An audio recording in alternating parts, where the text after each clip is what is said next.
Don't worry, we're almost done. I know you guys have been sitting in your seats for a while. You guys will get to break very soon. My name is Jack again. I just wanted to share a little bit about myself, about my tribe, and kind of my connection to the Grand Canyon, kind of what I would like you guys to know moving forward, and kind of my hopes and dreams for the canyon itself. So I'm part of the Hopi tribe. We are a very ancient culture. I'm very blessed to be born in the Hopi tribe. Our creation story and emergence story also is centered around the Grand Canyon. At the confluence is where we believed we emerged from the previous three worlds, which were destroyed from corruption and greed and focusing on differences instead of similarities, and kind of getting out of the harmony of nature and the environment and stewardship. So we emerged into the fourth world at the confluence, and we were told to go out and explore the world to get a feel for the environment and the ecosystem and all its components and all the creatures. And we were given by the caretaker, Masa, we were given a planting stick, a gourd, and we were asked to choose from a series of corn. We picked the smallest ear of corn from, I guess, humbleness, and we then explored in all directions. Our people did all over the world. The creator, Masa, or the caretaker, told us to kind of make pathways across the world and leave footprints. So that would be in the forms of pottery. So when my ancestors would establish themselves temporarily in a certain place, they would make pottery from their ecosystem around them, and they were told to break it there. Or petroglyphs, make petroglyphs and signs. So those were the footprints that the Hopi people left around the world, and they can be found as far as Australia. Around the world, they're all over. So that was kind of a sign that we were able to explore the earth and kind of learn from it, get the traditional knowledge, and learn the creatures, learn how to inhabit all these areas until we finally settled on the three mesas where the Hopi Reservation is now, and that is referred to as Hopi Tetsqua, and that is what we believe is the center of the earth. The harsh environment and the arid environment is kind of a sign of humility and kind of to keep us, I guess, humble and thankful for the earth we were given, for the knowledge we were given, but also kind of reminds us that we did contribute to the destruction of the previous worlds, and to kind of keep the Creator in mind and to move forward and kind of inhabit a place that is very, very difficult to inhabit. If any of you guys have ever been to the Three Mesas, it is dry. There's very little rain. The soil a lot of it is clay. There's a lot of sand. So we actually have techniques that are very unique to the area, and those are dry farming techniques. We use kind of the characteristics of the soil and the clay underneath to kind of hold the water, so that we don't really do any irrigating for our traditional plants like corn and beans.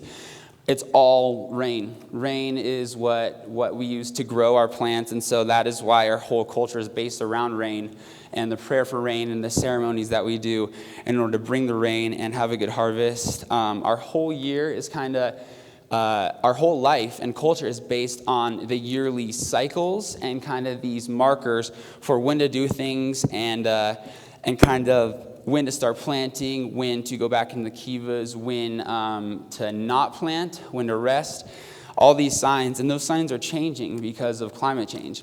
So I guess what I would like to kind of bring forth to you guys is to kind of tell you guys that not only are the climates changing, but these cultures are changing.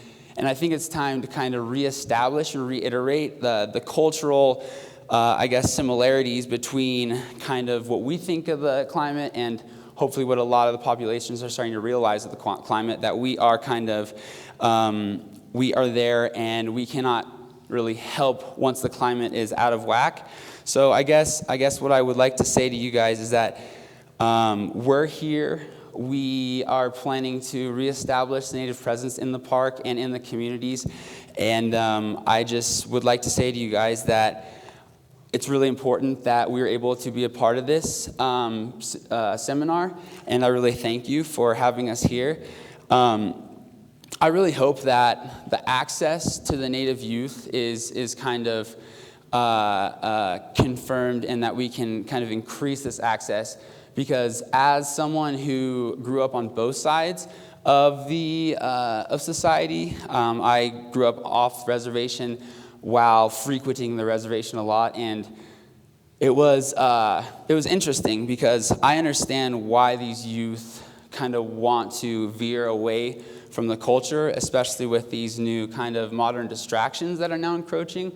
But as I got older, it was really important to me to kind of go back and reconnect with my roots.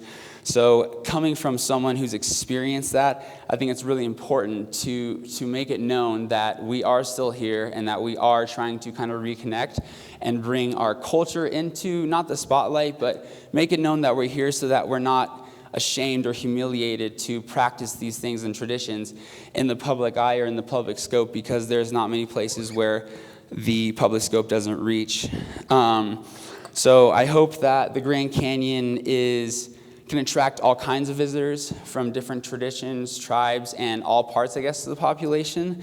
I hope to let the tribes know that there is free access to the park, because a lot of Native people don't know that you can get in the park for free if you do show them their tribal ID. So I think that's really important to make it known to these people.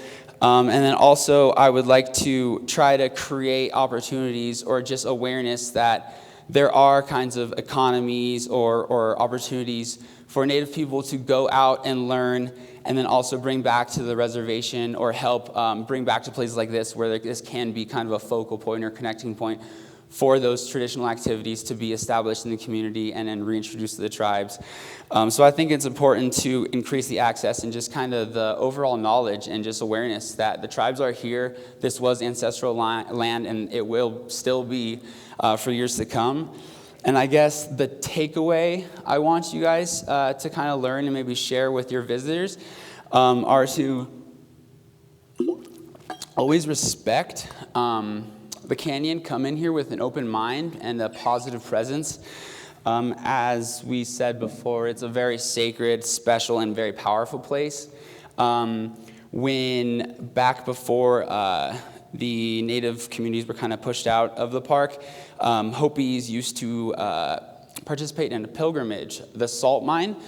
So they used to walk all the way from the Hopi Reservation, travel all the way to Tuba City, and then go down Salt Mine Canyon, go to the confluence, and then later to the salt mine, and then bring that back and bring their, knowledge and their experience back to the tribe. And that was a mark for maturity and adulthood, the pilgrimage itself. And so I guess when they went, they always had to prepare spiritually. They had to do ceremonies. It wasn't taken lightly. And that's how a lot of Hopis view the canyon today, is that it's not something that just go visit randomly or take a day trip to. You got to inside be very, very clean and very spiritually, aware of where you are and what you're doing. So I guess I just asked you guys to let your visitors know, especially if you're taking them into the Grand Canyon, to be very respectable to the canyon itself. Be aware that it is a very powerful place. Avoid or try not to allow any kind of rambunctious activities or horsing around or any kind of roughhousing. Try not to, or do not let them, throw rocks or kick rocks off the trail. It is kind of a living ecosystem. I think that's very important to let them know. Tell them to have a very positive attitude, and maybe to think like great, good thoughts about themselves and family, even say a prayer depending on what their belief system is. Let them know that this is ancestral lands and that Native communities did inhabit this place, and maybe even name some of the tribes that used to frequent this place, like the Hopi, the Navajo, the Wallapai, the Havasupai in the middle of the Grand Canyon, the Paiute. And let them know that we are back, we're reemerging, and we're going to be back into popular society, because I feel like this is a time where society is finally embracing us again. So, I would just like you guys to go forward, Be respectable. Tell your visitors and to be respectable. Let them know that this is ancestral lands, and to please not, be rambunctious on the trails. And Serena, would you like to say anything else? Well, thank you guys so much for letting us be here. Really appreciate it. Thank you.